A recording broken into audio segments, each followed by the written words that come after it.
salaamaaleykum mbokk yi ñu leen nuyu di leen gërëm di leen dalal ci studio i rajo ITV bu groupe Média Invest di am mbégte tey di dalal ñaari kàngam di waxtaane réew mi ki ñuy dalal ki ci njëkk mooy El Hadj Momar Samb RTS kenn du ko présenté Sénégalais yi ndax taxawaayam ci réew mi ci mbirum politique ci mbirum syndicalisme ci mbirum lu bëri keneen kii di Ndongo Mané di nekk l'AREM laboratoire d'analyse pour laboratoire d'analyse de recherche économique et monétaire bu UCAD en même temps nekk forum citoyen ñu ngi leen nuyu di leen gërëm laata ñu démarrer émission bi nag ñu ngi jaale Sénégal yëpp li nga xamante ne moo dal réew mi ñu ngi jaale réew mi ci dellu général Mamadou Niang Sénégal yëpp xam nañ ko taxawaayam ci réew mi ci maanaam ñaari fukki at yi génn taxaw na lu bëree bëri ci réew mi nekkoon na président ONAL nekk ministre de l'intérieur nekk ci dialogue politique bi ni ñi xamu ci diplomatie am ci du mu taxawee réew mi gunge ko te kenn déggu ci bruit yu bëri bu loolu weesoo tamit ñu jaale war Sénégal ci yii di Idrissa Diallo nekkoon maire de Dalifort ñëpp xam nañu taxawaayam homme de conviction la woon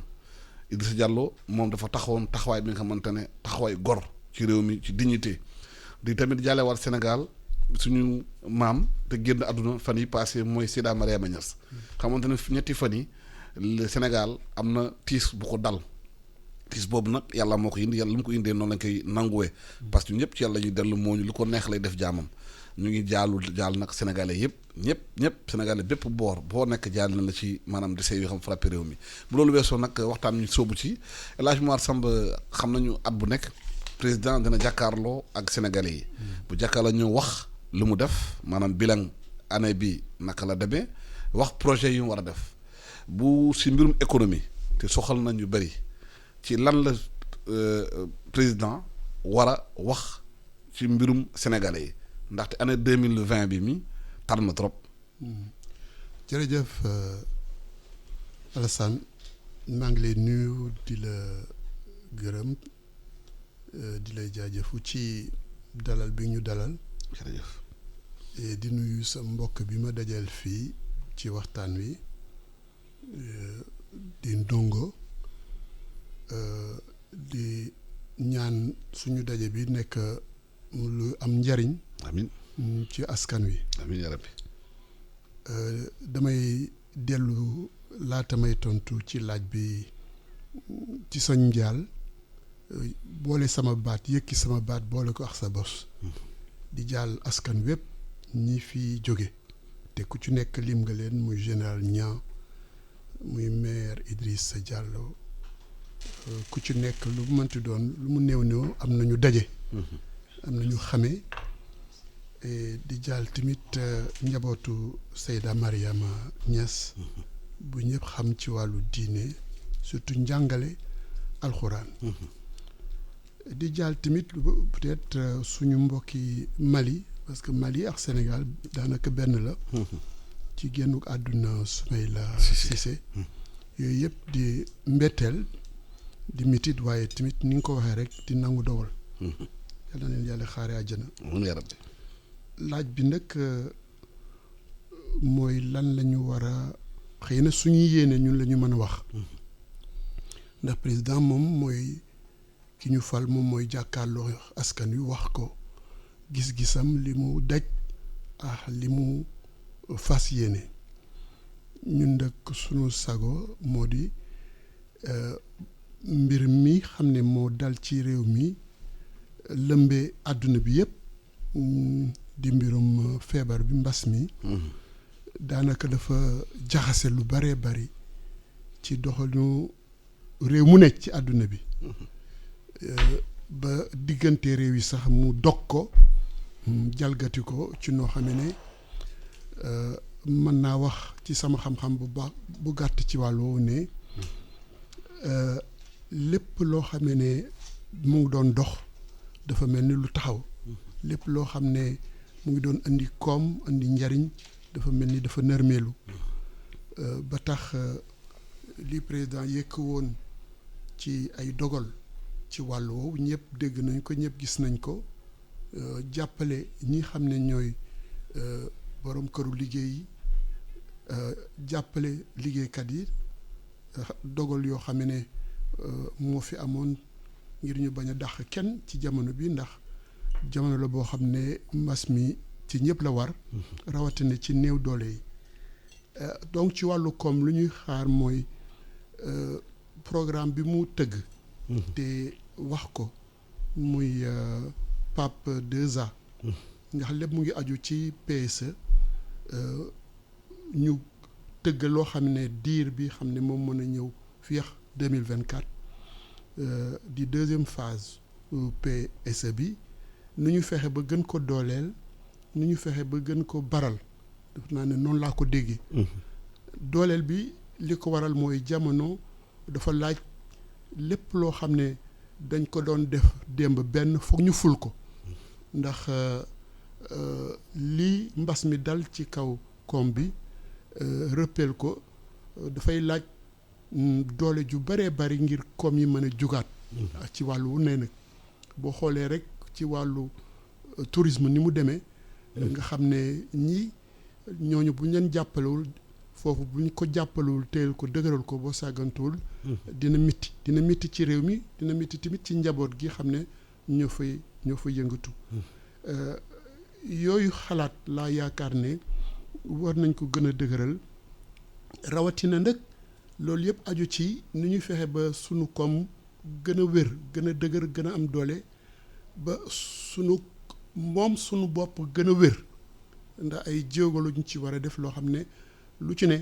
muy wàllu industrie nu ñu koy gën a yaatale gën ko dëgëral ndax moo gën a mën a andi xëy leneen boole ci nag agriculture bi xam ne wax dëgg yàlla wane na boppam donte mbas mi am na gis ngeen li fi am ci mbay mi lii ñuy góob ci wàllu wu ne mu nekk ngëneel loo xamee ne buñ ko jàppee dëgëral ko ni mu ko doon doolee la démb ñun loolu ñuy xaar ci moom maanaam accompagner agriculture bi équipement ak intrant yi war surtout mécanisation pour que ñu jóge ci mbayum loxo jëm ci mbayu doole boo xam ne dina yaatu ful noo xamee ne nit ñi dañu mën a am lu ñu soxla pour dund li ñuy wax autosuffisance dans tous les domaines am na pàcc yoo xam ne leer na bu dee oignon wala leneen ak leneen pomme de terre ak leneen am na yoo xam ne mu ngi wane boppam ceeb bi mu ngi wane boppam waaye ba léegi des na yooyu dañ ko war a dëgëral ndax moo ñuy may ñu moom suñu bopp mënal suñu bopp boo mënalee sa bopp ci ngay mën a moom sa bopp waaye boo mënalul sa bopp loo wax ci moom sa bopp du wér du am njeexital bi ci war leneen li tamit mooy ndaw yi ci wàllu économie aussi nu ñu fexe ba xalaat bi gën a wér ci dëgëral koom bi ci noo xam ne ñoom dinañ ci mën a gis seen bopp maanaam am xëy am lu leen di dimbali di leen jàppale ngir ñu mën seen taxawaay gën a am solo ba li ñuy gis muy mbëkk meex yeneen yooyu yëpp wax dëgg yàlla mën ko fee bu ko fi jëlewul tamit ci loolu la ñuy ñaan dëkk waaw mu gën ko wàññi ci lu bëree bëri ba tukki beex dem bitim réew bi jaar ci yeneen yoon yu gën yi xam ne day indi loraange ci ñoom. waaw Ndongo ma ne lan la ñu mën a xaar ci discours chef d'État surtout ci mbirum économie yaa ngi liggéey laboratoire d'analyse de recherche économique monétaire lan la ñu mën a xaar ci loolu. d'accord salaamaaleykum. merci Alassane si invitation bi di nuyu doyen El Hadj Samb ma bokk plateau bi. baal ma nag balaa ma antu si laaj bi ma sos sama njaal si ñi nga tàggee sànq. di jaal ñi réew mi di jaar tamit seen njaboot. di si dool tamit Pierre Ndiaye mi nga xam moo génn àdduna tamit. semaine bi ñu génn. man doon naa liggéey moom si wàllu zone économique spéciale mu nekkoon koo xam ne yàgg nañ ko xam si détermination si engagement am. si sens de serviteur état bi. ba nga xam ne bokk ñu si nga xam ne l'une des rares constantes yi nga xam ne moom suñu administration bi. macha allah donc voilà si laaj bi nga laaj donc damay commencer rek di wax lu ñu mën a xaar si discours bi donc yan attente objective parce que tamit discours bi li nga xam ne discours bilan lay nekk. mais discours perspective 2021 donc suñu ne 2021 un an la donc c'est dans un horizon court terme. donc li ñu fa mën a xaar si wàllu du mën a bëri mais quand même dina mën a am ñu xaar ko si mu poser yenn jalons yi déjà li ko doyen waxee sànq ñu ngi si contexte crise donc li demoon nañu yaakaar ba muy jeex am ñu naan ñu ngi si spectre de deuxième vague bi loolu yëpp da indi li ñu naan si économie incertitude te acteur économique bëggul incertitude donc dafa bëgg à chaque fois si li muy dugg si li muy engagé mu nekk lu leer loo xam ne dina mën a wàññi risque am si wàllu investissement am. ba tax na tey fi ñu xaar état bi donc déjà am na attente ñu citoyens yi mais président lu mun a def objectivement lan la mën a def waaye wax na ko sànq loo xam ne da ko tënk si plan de relance bi mais attente yi nga xam ne mën nañu ko xaar tey mooy rassurer les acteurs économiques yi nga xam ne tey ñoo yëngu si wàllu économie yi nga xam ne consolider ak yi nga xam ne amoon nañ ko si presse bi mooy plan de résilience économique et sociale bi donc plan de relance également mise en œuvre mu nekk loo xam ne lu jaar yoon lay nekk mais surtout li gën a am solo mooy ni ñuy def ba encadrer secteur informel bi parce que li ñuy jàngaat si crise bi mooy bëri na fànn ñu mu laal xëy na ñi nga xam ne dañoo nekkoon cycle officiel cycle formel yëpp donc état bi yomboon na pour moom mu ñëw dimbale leen. mais tey ñi nga xam ne ñoom ñoo des gannaaw si dimbal bi mooy secteur informel bi parce que nekk ñoo xam ne organiser wuñu si ni ko mën a jàngatee nekk ñoo xam ne tey su ko état bi doon bëgg a dimbale tamit fu mu ko jaarale moom mooy doon problème. donc tey xool état war na xool nu muy gën a mën a encadrer tey secteur informel ba nga xam ne tey ëllëg su yu demee nii su amee dimbal ko dina yomb taxaw ko dina yomb. secteur informel mooy maanaam marchand ambulant yi. mais di jaay fonde ci koñ yi ñoom ñëpp di jaay caakiri ak yooyu. tout à fait ñoom ñëpp dañuy dugg secteur informel bi parce que dañuy xoolee mesures yi ñu jëloon si wàllu crise bi lu nekk mesure d'urgence kii état d'urgence yi dafa gën a laal secteur yooyu. benn mooy mbirum santé bi tey ñu fi xaar président xëy na tey ñu ngi ne espoir am na ndax vaccin am na. mais li gën a am solo mooy tey fu ñuy xaar état mooy ban stratégie la état bi di développer pour vaccination bi tey am dégg naa si directrice générale kii santé publique boo wax na ci docteur Khemesse Ndiaye ne peut-être tey suñu demee bay am na choix bu ñu porté si benn vaccin am na également suñu demee bay def vaccin xëy na personnel santé la ñuy njëkk a laaj donc état président war na ñëw si loolu ban stratégie de vaccination nga xam ne tey moom la état war a taxawee nga xam ne tey vaccin bi suñ ko si jotee début 2021 dina mën a yomb. benn aspect mooy wàllu éducation également nekk na loo xam ne boo na yëngu-yëngu donc nekk na loo xam ne dafa crise da ko impacté woon ndax demoon nañu ba jàngatuñu université tëj na école yi tëj na foofu tey li fi laaj mooy tey année bi dafa nekk war a nag année normale. mooy lépp luy crise sociale tey dañ ko war a atténuer tey état bi président war na rassurer les acteurs les travailleurs ba nga xam ne tey lépp luy tension sociale at bi tey dañ koy wàññi ba nga xam ne nañ am année normale bi nga xam ne tey dina mën a dox ni mu bëgg ba nga xam ne quantum horaire bi ñu bëgg si wàllu éducation ñu jot ko. benn bi mooy lan la président war a def président déjà commencé na action tey suñu naan bilan tey mën nañu ne tey bilan bi gën a point positif tey dañuy tudd mooy gestion crise bi xëy na am nañu ñu gaañu ñu ngi leen jaale seen mbokk mais quand même Sénégal dañuy saluer gestion bi nga xam ne def na ko si crise bi mu nekk gestion boo xam ne vraiment joxe na ay résultats ba muy am si ay raaya si àdduna bi mais li gën a am solo mooy si contexte crise bi nga xam ne contexte nga école yi tëj na université tëj na président def na ba nga xam ne tey lépp luy examen fexe nañ ba tënee ko muy BFM muy baccalauréat donc ba xam ne tey loolu déjà mën nañ ne bilan boo xam ne day dugg si cadre am si wàllu transport également am na jéego yu am mooy lu demee ni que mobilité urbaine yi lu demee que autopont yi ñu inauguré fa fan yi mais li am solo mooy tey plan de relance bi commencé nañ ko PAP 2A bi doyen wax na ko mais tey mise en œuvre bi tey parce que tey suñu jàngatee crise bi li mu gën a wàññi li mu wane mooy suñu faiblesse couverture sanitaire suñu souveraineté alimentaire ak suñu faiblesse tissu industriel bi te dafa mel ni tey plan de relance bi si yooyu la gën a basé wu mooy nu ñuy def tey ba santé ñu yokk dooleem te gis nañu budget santé yokku na nu ñuy def tey ba nga wàllu souveraineté alimentaire muy yokk gis nañu budget agriculture yokku na ak suñu tissu industriel bi te gis nañu si loolu tamit état bi misé wu na si PAP 2A bi dafa misé wu bu baax si li demee ne que si zone industrielle bu Diamniadio bi ak lépp luy agropole yi nga xam ne tey dañ ko mettre en place à travers le territoire national bi nga xam ne dina permettre tey ñu suqali ñu taxawu économie ba nga xam ne lépp ñu si xaar si wàllu relance dinañ ko jot. nan ñu nee nañu ci mbas mi nërmal lu bëri ci àdduna plan sanitaire bi gis nañu Sénégal vulnérabilité moom ci mbirum sanitaire bi malgré ressources humaines yi moom nga xamante ne ñoo tax réew mi nekk deuxième à travers le monde gestion maanaam di pandémie bi waaye hôpitaux yi nekk ci région yi dañu manqué lépp te état bi néew na dégagé na 40 à 60 milliards def ko ci santé bi waaye ba léegi ci hôpitaux yi yenn région yi gisuñu am nañu problème respirateur centre de bi nga xamante dañu war a jël nañu en charge am na jafe-jafe te feebar bi gën a law ci Sénégal yëpp parce que bu ñu gisee bilan bi ñuy defar tous les jours pratiquement law na ci réew mi yëpp naka la ñu war a mun def pour justement ñu gën a baral loolu ci xaalis bu ñu ci duggal ñu xam ne effectivement dërëm bu ñu ci duggal egg na fa mu war a egg. lu am solo nga wax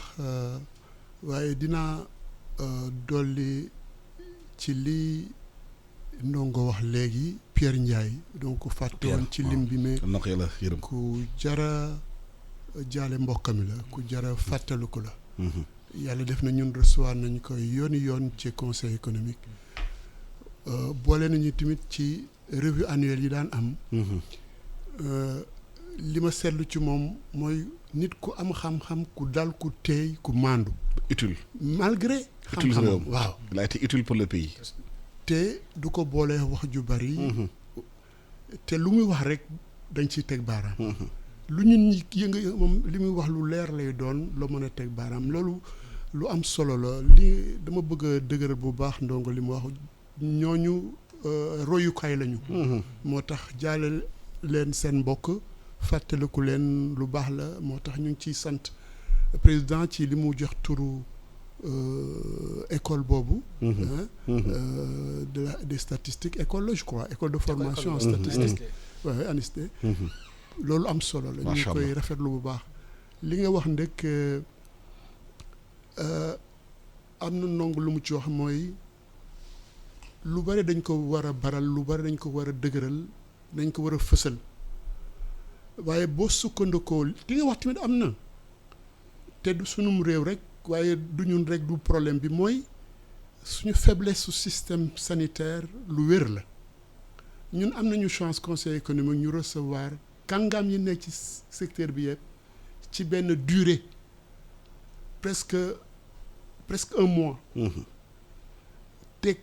boroom xam-xam yëpp ku mel ni Bousso ñoom ñëpp ñëw nañ fa te li ñu wax lu leer la mooy li ñu war a nangu d'abord mooy boroom xam-xam yi sax ñoom dañ ne xamuñu feebar bi lu yéeme ngoog ndax kii la war a aar kii la war a yiir yàlla may ko xam-xam ñu jàngal ko réew mi teg ko fi mu te bu mu yegg fu mu yegg lu bari mu koy faj lu bari damay wax na sax léeg-léeg mënoo ñëw ci docteur te doo yaakaar ak génn faju mu ne xaw ma ci feebar bi dara lu yéeme ngoog te loolu au niveau mondial ñi am xam-xam dëgg ñëpp dañ ne xamuñu ko te loolu mooy maandu te boroom xam-xam les scientifiques loolu mooy seen posture seen attitude mooy lu ñu wax lu ne dañ ciy teg baaraam lu ñu xam ne lii la ñu xam lu ñu xam lu ñu ne xamuñu seet nag lu ñu xamee ginnaaw àdduna yàlla dafa def dara matewul dara buurul dañuy nangu ne lu bari sooxee ne suñu système de santé au plan des ressources humaines au plan des infrastructures au plan quelquefois même des stratégies et li gën a métti nag mooy l'iniquité territoriale bi amoon suñu réew waaye boo seetloo jamono yi lu bari mu ngi feeñ depuis 2012 Macky ñëwee ba léegi seetlu rek yoo xam ne hôpitaux yoo xam ne 5 ans ñu ngi ne woon en chantier en 2 ans 3 ba nañ yegg ci 3 sax mu taxaw na fàttali ko Fatick fàttali ko Dalal Jàmm fàttali et cetera mais gis-gis boobu ak yoon woowu lu ñuy wax dynamique politique la mooy ñoo xam ne ñu ngi taxaw ci faj soxla réew mi waxuñu ne soxla réew mi amul waxuñu ne affaire yi baax na au contraire nous sommes au fond du gouffre dans tous les domaines il s'agissait de relever et toute la période là des 7 ans 8 ans ça a été plus ça dans tous les domaines infrastructure et cetera ba ñuy wax li muy wax ni zone industrielle ñu commencé di créer et cetera mais lu ko waral dafa am fu ñu jógee et loolu jar na bàyyi xel moo tax li ñu gën a ñaax ndëkk président de la république moo loolu mu teg baaraam ba sàkkal ko programme ci wàllu santé programme spécial de recrutement donc qui doit aller vers la résolution pas absolue ni totale ni immédiate mais la résolution du problème des ressources humaines maanaam nit ñi war a am xam-xam docteur ngir faj nit ñi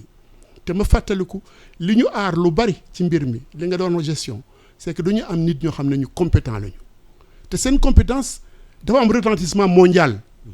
ba ONU di leen di requérir wala OMS di leen requérir pour ñu dem feneen boo liree journal bi ñu ngi ciy interview du docteur Bousso muy wax ñu leen doon requérir pour ñu dem dans la sous-région dem ba Rwanda dem ba Mozambique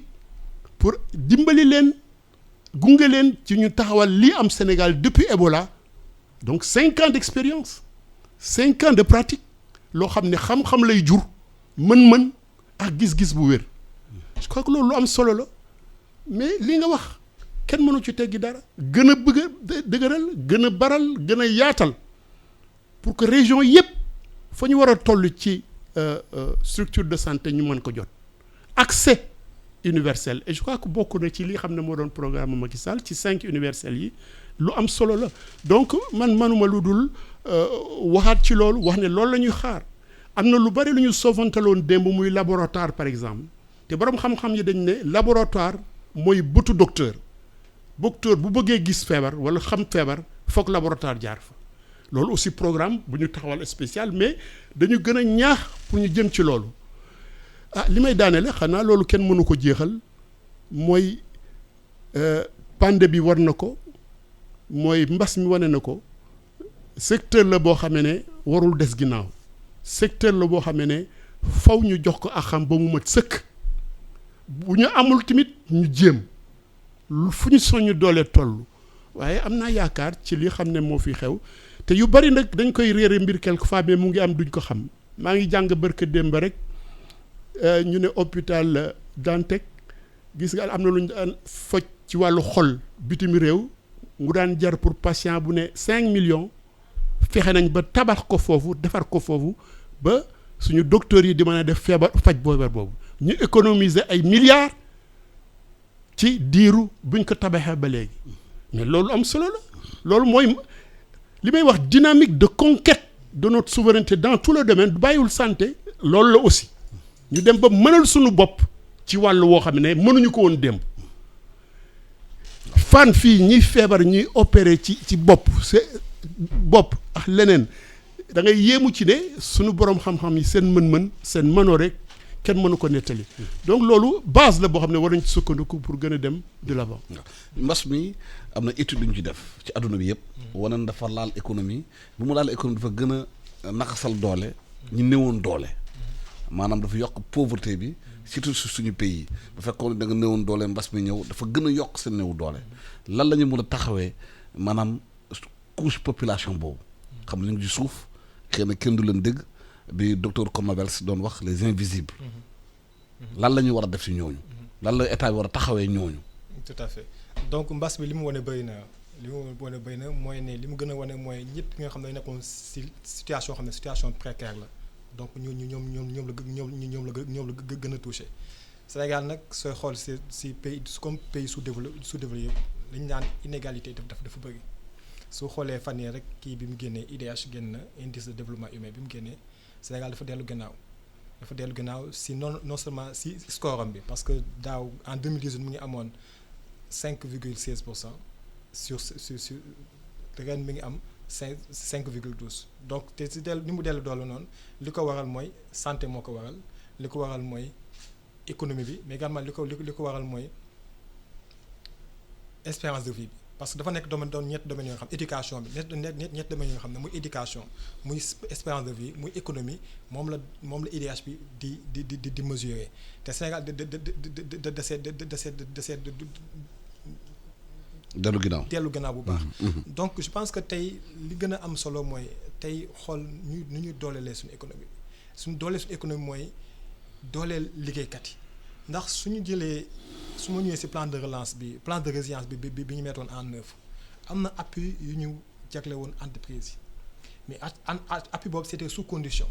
il fallait que entreprise am respecter yenn conditions yi vis-à-vis des employés mi nga xam ne tey ñu mën a bénéficier wu ci aide boobu mais li mu wane mooy entreprise yu bëri jotoo ñu bénéficier wu ci appui boobu parce que ni ñu yoree seen liggéeykat baaxul liggéey dañoo nekk benn précarité boo xam ne amuñu benn cotisation sociale amuñu benn plan de carrière boo xam ne na la permettre ñu inscrire si benn dynamique boo xam ne benn dynamique bu durable la te loolu su amee si économie bi loolu day tax tey day yokk précarité bi ba tax crise bu ndaw su amee rek ñoo koy gën a yëg bi gën a doy waar tamit mooy ñi nga nekk informel moo xoon sànq informel ku ko xam ne mooy nekkul si ku officiel bi tey Sénégal su ñu ko xoolee ñi gën a nekk si domaine boobu mooy commerce ñi def commerce bi ñu xoolee état d'urgence bi limité déplacement yi dem ak dikk yi donc secteur boobu moom la gën a laal. non seulement li ñu doon heure yi doon jaay bëreetul au niveau si journée bi mais ñi doon jógee yeneen régions yi di ñëw Dakar pour di wut marchandise delluwaat si yeneen région pour jaay ñoom tamit mënatuñu def loolu parce que déplacement bi mënatul woon te ñooñu suñu xoolee ñu nekk seen ginnaaw parce que ñi nekk Dakar di yëngatu si loolu chaque jour dañuy envoyé dépense quotidienne tey liggéey naa li ma liggéey tey li ma si jël yónnee ko si waa kër ga mais kii def loolu su demee ba tey amatul loolu te xam nañ monde agricole bi ni mu demee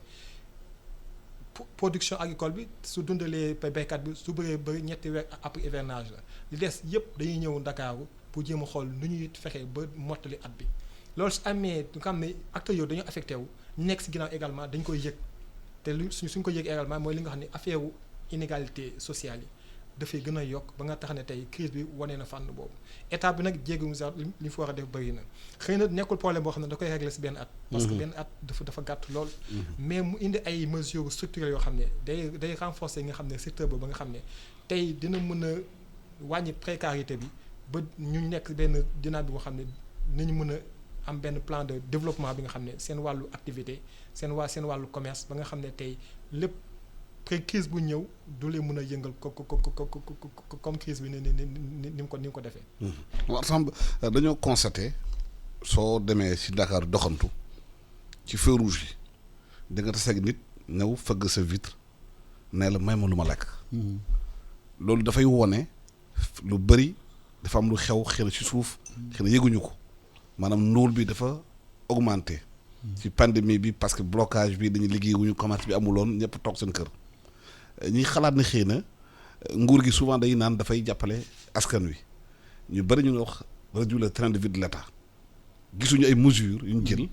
pour wàññi train de vie de l'État parce que président bu ne par exemple Sénégal par at dina commander 380 milliards de francs CFA pour jënd auto administration rek dañuy laajte oto yi ñuy bàyyi ci ministères yi ñuy paan ñu yàq leen sànni leen foofu est-ce que waruñu xoolaat dépense publique bi naka lañ ko mën a téye pour xaalis bi mën a dem ci askan wi parce que ñoom ñoo ko moom. lu am solo bu ñu waxantee dëgg nag Alassane Macky Sall bi mu ñëwee ci nguur gi ba léegi taxawaay bi mu am ci wàllu woowu lu wér la yaa ngi wax oto rek mais ci téléphone yi ak branchement ndox yi ak yeneen la commencé dagg yéen a ngi fàttaliku ko jamono sax ñuy wax ne kii loxo bi dafa gàtt. moo tax li muy sol nii sax métaphore boobu la ñu doon utiliser je me rappelle toujours j'ai été beaucoup interpellé ñu may ci Sandaga ñuy wax xaalis amatul gars yi duñ doon wax xaalis circulé tul li mu def ci wàllu location c'est-à-dire ñi xam ne dañu war a am kër ñaka yeyoo ñeneen ñu ko yeyowul am ko dëkk ci wala ñu ko yeyoo war ko génn ñu ko c'est un pan également il y a des niches am na foo xam ne borom xam-xam yi mën nañ ci wax gëstu comme des niches yoo xam ne teg na ci loxoom génne bu mujj bi nga wax ci oto yi ñu ne conseil économique social mandature bi dafa am ay collègues yu taxaw am na ñuy soog a ñëw am na ñu oto wala les ayants droit parce que du ñëpp ñoo ci am droit mais mesure président lu mu wax mu ne amatul kenn loolu lii ngeen ko même ñu am droit am oto état bi dootul jënd oto nu muy def mooy accompagner ñi war a am ngir ñu am di fay ñoom benn mais ñaareel bi di toppatoo seen oto parce que li amoon démb mooy waxuma démb bu démb mais démb depuis lu ñu hérité du temps de Senghor ba léegi loolu la woon c'est-à-dire une administration des fonctionnaires je veux dire choyés par l'État seen droit seen avantage privilège sans commune mesure avec peut-être le train qui doit avoir lieu par rapport à suñu tolluwaayu comme loolu teg na ci baaraam. dama wax sànq ne ñun loolu dafay dalal suñu xel ci ne yoon woowu xam ne xaale nañ ko te muy fës bés bu yàlla sàkk te li koy wane muy ruus ci nit ñi mooy luy ruus ci nit ñi mooy li nga doon fi wax sànq yëpp ay bourse familiale wala leneen wala impôt bi mu ñëwee mu wàññi ko 28 milliards la coûté l'an à l'État mu continue ko loolu ñëpp mais loolu ñu muy laal effectivement day dellu si ñi nekk dans la fonction publique ñi nekk dans le formel et l'informel c'est là où il faut imaginer rek et je crois que l'économie sociale solidaire boroom xam-xam mi du ma bàyyi peut-être mu wax loo xam ne amul gis-gisam yoonam ak xàllam mooy jëm ci loolu ndëkk. comment mesures yooyu ñu néew ju doole ñi nekk ci suuf ñoom ñu bari si ñoom yëguñu ko kenn amul impact seen dundin. xam nga loolu man dina jafe pour moo wax ne ñu bari yëguñu ko. amul impact seen dundin. parce que damay wax rek ñaar. man day gis naa soxna soo xam ne moo waxal boppam ne bu dul woon bourse familiale bi mari day taali kooku mën loo wax ne waaye ñaata lañu. waaw loolu la. loolu mooy est-ce que bari nañu. est-ce que egg na. boo nee 300000. est-ce que ndóol bi yaatuwul. waaw boo nee 300000 déjà. parce que ëpp ko sax. ne ndóol li ëpp na 300000. non dama xam ne ndóol bi. dama ne boo nee 300000 am nañu bourse boobu jàppale la. xëy na ëpp na ñu ne dañu war a yokk mais li gën a am solo mooy li Ndongo wax mooy comment créer une économie c'est-à-dire quelque chose de structurel loo xam ne daf fi des muy cëslaay loo xamee ne ci la ñu mën a liggéey luy jur alal luy jur njariñ ba mën a fànq ndóol loolu moo am solo te loolu wax dëgg yàlla yoon la du liggéeyu benn bés benn at du ñaari at liggéeyu waaw ci diir la dañ ko war a nangu mais wax ne jafe-jafe am na wax ne am nañu seen loxo jox seen ginnaaw mën naa wax sax wax ju yàq la ndax du tey loo xam ne ay at ñu ngi koy construire ngir au lieu mu dolli nit ñi mu leen di néewal doole nañ dem jamono dina toll foo xam ne pour nga teg sa baaraam sax fa mu surux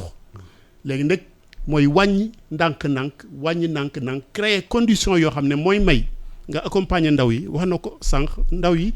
dafa war a nekk au centre du discours à mon avis du président ndax xam nañ lan la ndaw mooy doole réew. parce que c'est ce qui sont en activité mooy doole réew mooy ëllëgu réew. ñaareel ba bu fekkee ne ñooñu tabax nañ leen ci la ñuy mën a am socle fu ñu mën a sukkandiku pour mën a wéy kon am na sama gis-gis ñaari xàll wu ubbeeku mooy nañu fexe ba ñi xam ne dañu nekk ci jafe-jafe ñu accompagner leen fexe dog buum gi xam ne moom mooy jur loolu di law ci yeneen génération te bourse familiale yi sa raison d'être loolu la fondamentalement comment interrompre le cycle maanaam nooy joxe nit njariñ alal xaalis même bu matewul mu mën ci suturlu ba yóbbu doomam mu jàngi amal ko pièce d'identité mu am këyit mën a jàngi ngir mën a tekki loolu lu am solo la ci gis-gis maanaam une vision gis-gis boo xam ne mooy wan ne da ngay seeti mbir ma fan la soxe ko fan la cëslaay li fan la sooke ba lan la nga mën a fexe doo fay tege sa baaraam pour dog ko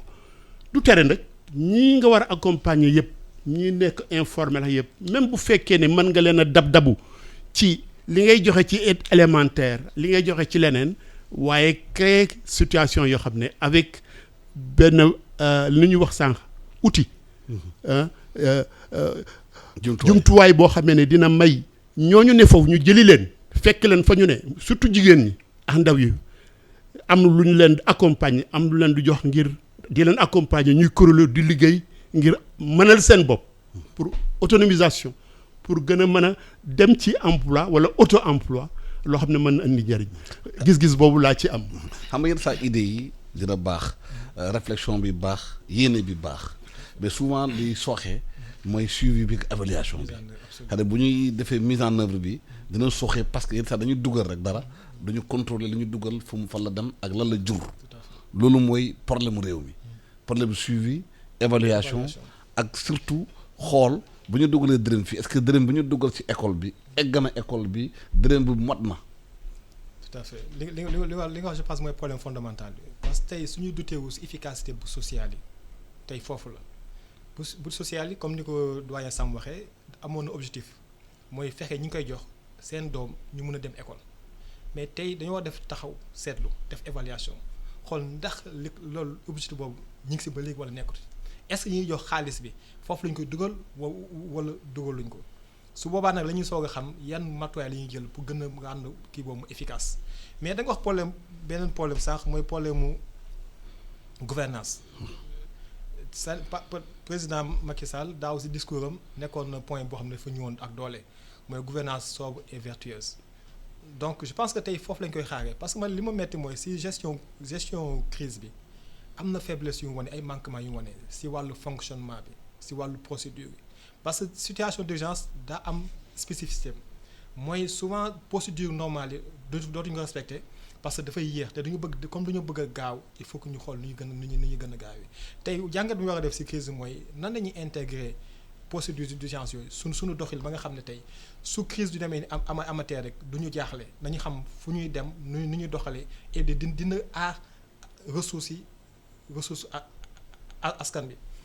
li ma metti mooy comité bi ñu mettre en place liggéeyam rafet na d'accord naa ko comité de suivi des opérations Covid-19 liggéeyam rafet na man sama jëm boobu rencontré na général Niang wax na ma li liggéey donc vraiment rafet na général Ndiaye oui François Ndiaye donc voilà et puis tax na bés bi nga ko mettre en place képp ki nga xam ne da nga laal si plan xaalisu plan de relance résilience bi da nga def ndànk parce que xam ne ëllëg ñoom nañ ñëw pour saytu ko mais li ma metti mooy parallèlement à ça on a des corps de contrôle ñu bàyyi fay suñu corps de contrôle créer beneen structure boo xam ne gën ko jox doole gën ko jox moyen gën a wàññi doole suñu corps de contrôle man foofu laay mettre alors que lii c'est juste ponctuel alors qu'on doit s'inscrire dans la durée dañoo war a xool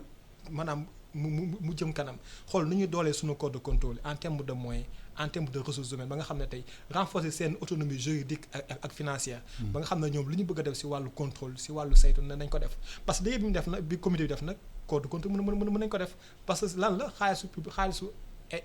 état bi la xaalis état bi tey Cour des comptes moo koy contrôler tey nu ñu mën a doolee Cour des nu ñu ko mën a doole ba nga xam ne tey nañu yokk si liggéeyam beneen pàcc boo xam ne wàllu urgence ay nekk ba nga xam ne tey situation yi si demee nii tey nañu mën a gën a taxaw pour def face benn aspect mooy rationalisation des dépenses publiques je pense que doyen ñëw na si loolu am na solo mais tey daa am problème fondamental boobu mooy tey rupture confiance entre le citoyen ak l'État te État lu mu mën a def si lu baax lu mu baax tey comme confiance amatu fa rek. day am soupçon donc dañuy yaakaar ne am na lu nekk si ginnaaw. waaw parce que manœuvre politique yi. moo tax population yenn saa ba état bi jëlee action dañu yaakaar ne politique rek. tout à fait parce que taf yëngal bi baara yëngu beeg yooyu. xam nga duggante fii Idriss Seck dugg na fii génn na fii ak yooyu waxtaan 15 mois yeeg yooyu xam nga yëpp day jaxase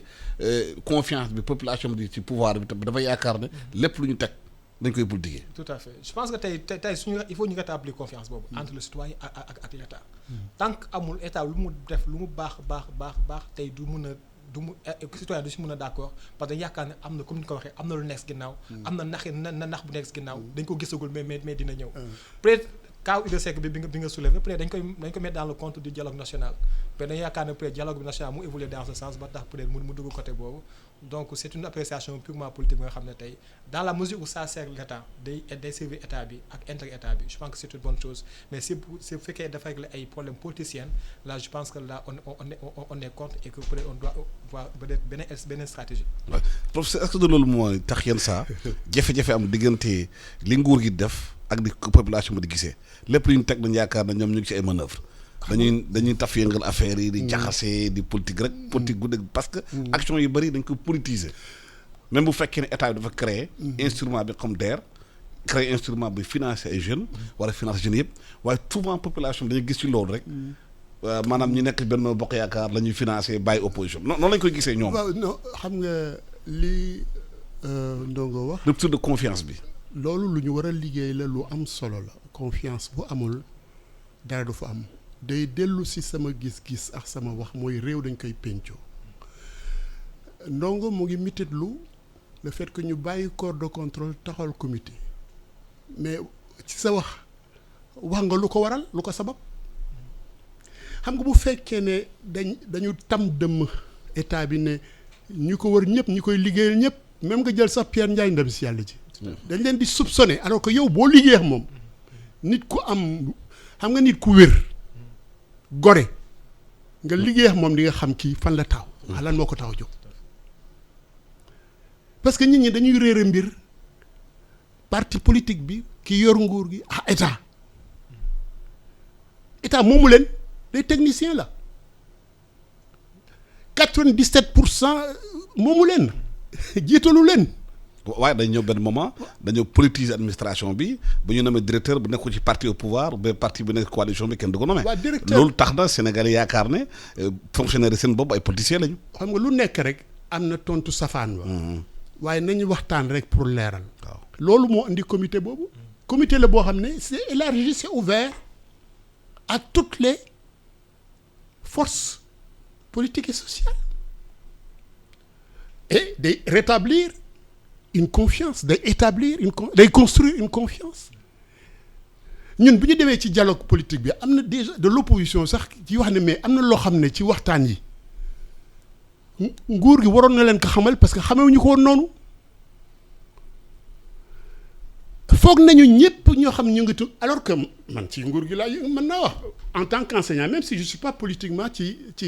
économique enseignant la li may doxal mooy politique nguur gi ci enseignement programme bi lay doxal keneen noonu nguur gi moo may fay mais du ci alalam du ci lu ma not takk sama bakkan loolu war nañ ko nangul aussi ñeneen ñi c'est très important waaye nekk ci biti parce que yaa ngi opposition waaye yaa ngi feneen gisee nit ñi que amuñu ngor amuñu fulla amuñu fayda amuñu gëdd te bëgguñu seen réew musiba naaru lay mais ban liggéey mais ma dellu si ban liggéey rétablir confiance bi benn yoon a ngi nii li ko sës lépp mooy dialogue la concertation c'est des instruments qui permettent yombal rétablir la confiance te li ma la wax léegi firnde la ku dugg ci comité bi di nga xam ne boo nekk opposition wala nga nekk daan sànni xeet boo ñëwee dem liggéey dem xool di nga xam ne ñii kat nekkuñu fi pour politique partisan parce que politique lu baax la mais politique partisane maanaam da seen péete par loolu la ñuy def ci li ñuy def te loolu bokkul ak penco kuy woote loolu te wax dëgg yàlla war nañu nangul au moins président Macky Sall par rapport ak yeneen président yi fi jàll que loolu daf ko def gis-gis ak jikko muy santé muy éducation enseignement supérieur ak feneen fu ne waxtaan la ñu lal balaa ñoo génn politique yi te nekk na léegi sax une règle loolu nag effectivement ñi xam ne ñoo waroon yor loolu du ko doxal dinañ am lu leen naqari parce que dañu xeeb dooleel la dañu kii mais réew mi moo laaj loolu ndax tamit du gouvernement bi rek mooy doxal gouvernement bi day doxal am ñuy wax di joxe une perception ci doxalin woowu ci lu ne ma ak génn mbir boo xam ne lu am solo la ci waxtaan wi mooy sécurité ñu war xaar également gouvernement ci sécurité baax parce que nañu waxante dëgg de ñun lu ñu doon Sénégal ak li ñu wër war nañu xam suñu bopp fonk ko jàpp ko mooy la paix jàmm ji ñu am stabilité bi ñu am amul feneen nañu liggéey pour am consensus buy dëgëral loolu dara bañ ko yàq rawatina ci réew moo xam ne kii xam ne dafa jàng économie xam ne histoire économie dafa feeñal ci biiram alal pétrole ak gaz te ñëpp xam nañu ci histoire Afrique fu mu feeñ rek am na ñu fa ñëw taal ko laxu nag ci ginnaaw waa réew ma xoolal li xew Libi amatul état loolu du musiba mais ñu ngi rocci pétrole bi ñun dañ seetaan ñun Sénégal parce que am nañu suñu diggante gis-gis yu wuute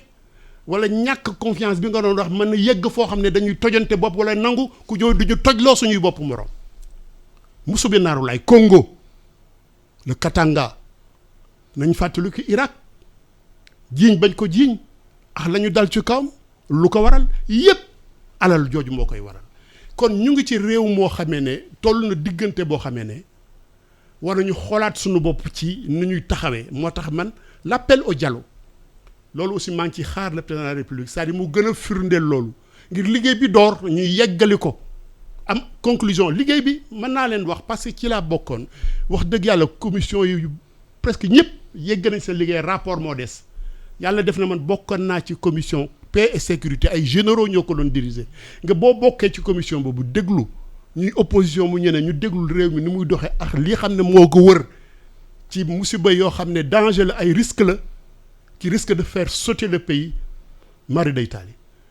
loolu dama ci bëgg a oo ñun ñi aussi seen xel ñu bàyyi seen xel li ñu am capital la boo xam ne moomuñu ko dañ ko hérité mais dañ ko war a léguer à nos enfants aux générations à venir yee fitna baaxul wax na sànq ne éducation xoolal rek dañu nekk ci mbas ñu yee fitna crise éducation wala crise dans la santé loolu noo ko mën a déggate est-ce que waruñu am benn consensus boo xam ne lépp dañuy yem ci maandu fàtte suñu bopp corporation bu mën a bokk fàtte suñu bopp jiital askan wi jiital njariñam jiital li xam ne ñoo nekk ci coono bi gën a damay faral di wax image laay utiliser mel ni réew mi rek taabal am na ñoo xam ne ñu am na nañu assiette waaye bés bu yàlla sax ñu ngi laaj ñu dolli leen ci assiette bi mais am na ñoo xam ne ci table yi amuñu assiette c'est l'inéquité sociale et territoriale ñii jóge Fuuta ñëw jóge Fuuta wàll ci Ndakaaru wala jóge feneen wàll ci Ndakaaru wala jóge feneen war ci ay réewu tax xam nañ loolu bu baax bu ñu amul fàttewul mémoire maanaam seen fàttalu ko bu ñu fàttewul fa ñu jóge ñàkkam ndox bu sell ñàkk courant ñàkk yoon enclavement léegi fan la réew mi toll ci loolu te loolu mooy di ñu xaar dynamique yi njariñ li xam nga yaa ngi wax sànqal mbir mi est-ce que nit ñi dañ ko yéeg et cetera bu ñu généraliser rek dañuy juum mais xoolal les retraités ñu daan fayeku 10 000 tous les 3 mois ñu dog loolu ne kenn dootul fayeku 3 mois yu ne mais weer wu dee